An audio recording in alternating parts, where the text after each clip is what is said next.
نحمده ونصلي على رسوله الكريم اما بعد فاعوذ بالله من الشيطان الرجيم بسم الله الرحمن الرحيم اقتربت الساعة وانشق القمر صدق الله مولانا العظيم. تمام حضرات مل کر کے درود پاک پڑھیے. اللهم صل على سيدنا مولانا محمد صلاة وسلاما عليك يا رسول الله صلی اللہ علیہ وسلم.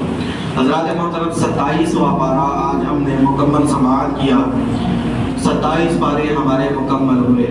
حضرات گرامی 27ویں پارے میں ہم نے ایک سورت جس کو سورہ قمر کہتے ہیں.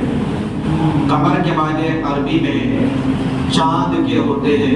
یہ سورت مکہ مکرمہ میں نازل ہوئی. صرف اس کی ایک آیت دوسری جگہ پر نازل ہوئی، باقی پوری سورت مکہ مکرمہ میں نازل ہوئی.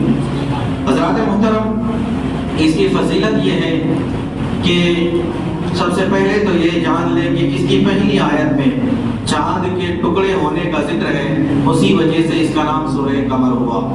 حضرات محترم حدیث شریف میں حضرت عبداللہ ابن عباس رضی اللہ تعالی عنہ فرماتے ہیں کہ حضور پاک صلی اللہ علیہ وسلم نے فرمایا سورہ اقترب یعنی سورہ قمر جو اقترب للناس سے، سورہ قمر جو حضور پاک صلی اللہ علیہ وسلم فرماتے ہیں اس کے سورہ اقترب، اس سورت کی اگر کوئی تلاوت کرتا ہے تو یہ سورت اس کے پڑھنے والے کے چہرے کو روشن کرے گی. اور مزید آگے ارشاد فرماتے ہیں کہ تورات شریف میں اس سورت کا نام سورہ مبیضہ ہے، یعنی روشن کرنے والی سورت. یعنی یہ سورت اس وقت بندے کے چہرے کو روشن کرے گی جب برے اعمال کی وجہ سے لوگوں کے چہرے کالے ہو جائیں گے. کل کی بات قیامت کے دن اللہ تبارک و تعالی اس سورت کی وجہ سے اس کے پڑھنے والوں کے چہرے کو روشن فرما دے گا.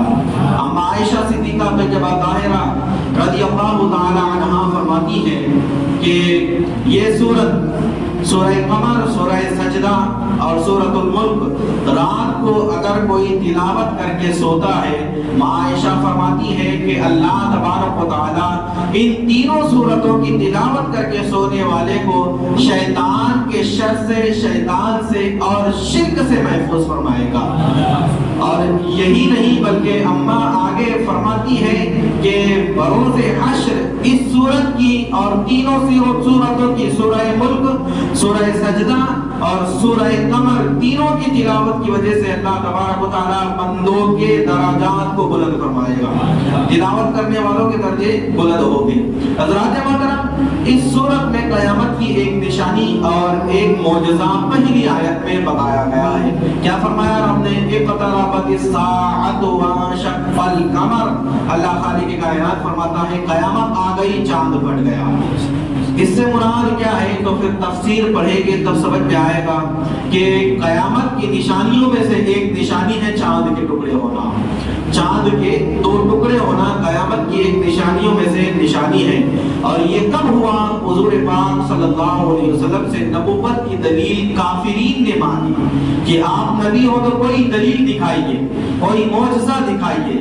ساری سب کچھ باتیں دیکھنے کے بعد بھی لوگ مانتے رہے، نبی دکھاتے رہے. حضرات محترم ہمارے نبی وہ تھے، ہمارے نبی وہ رہے کہ لوگ مانتے رہے، حضور دکھاتے رہے. نہ معجزے ختم ہوتے ہیں، نہ دلائل ختم ہوتے ہیں، نہ کمالات ختم ہوتے ہیں. حضرات محترم اور نبی آئے تو گنتی کے مطابق اللہ نے ان کو معجزے عطا فرمائے. ہمارے حضور کو سراپا معجزہ اللہ نے عطا بنا کر کے دنیا میں بھیجا. معجزہ میرے نبی نے کہہ دیا تو ہو گیا. آپ نے قطرے کو دریا کہہ دیا تو ہو گیا. حضور کا چلنا معجزہ، حضور کا رہنا معجزہ، حضور کا سونا معجزہ، ہر بات حضور علیہ السلام کی پوری زندگی معجزہ. تو حضرات محترم چاند کے ٹکڑے ہونا یہ تو معجزہ ہے، پھر قیامت کی نشانی کیسے؟ یہ اس لیے کہ اس سے پہلے جتنے بھی انبیاء کرام آئے کسی نے یہ کر کے نہیں دکھایا. دوسری بات ہے کہ حضور علیہ السلام کا دنیا میں جلوہ فرما آخری نبی بن کر کے ہونا ہی قیامت کی بڑی نشانیوں میں سے ایک نشانی ہے. کیونکہ اب سارا سب کچھ مکمل ہو گیا، سارا دین مکمل ہو گیا، شریعت مکمل ہو گئی۔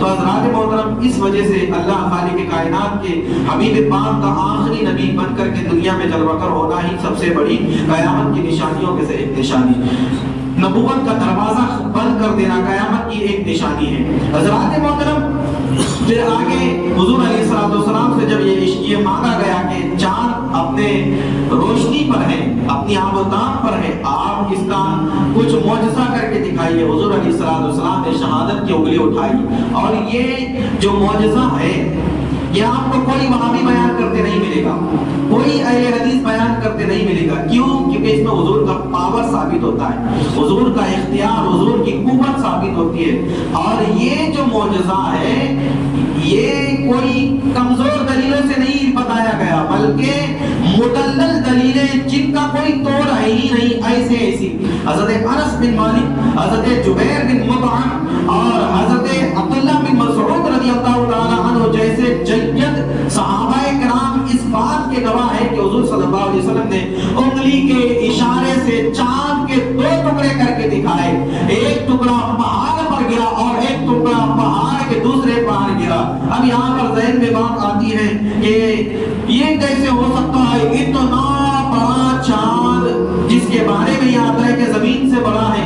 حضرات محترم پھر وہ زمین کے ایک چھوٹے سے حصے پر پہاڑ پر گرا، یہ تو بات ذہن میں نہیں آتی، تو پھر چاند ٹوٹنا یہ کیسے ذہن میں آ سکتا ہے؟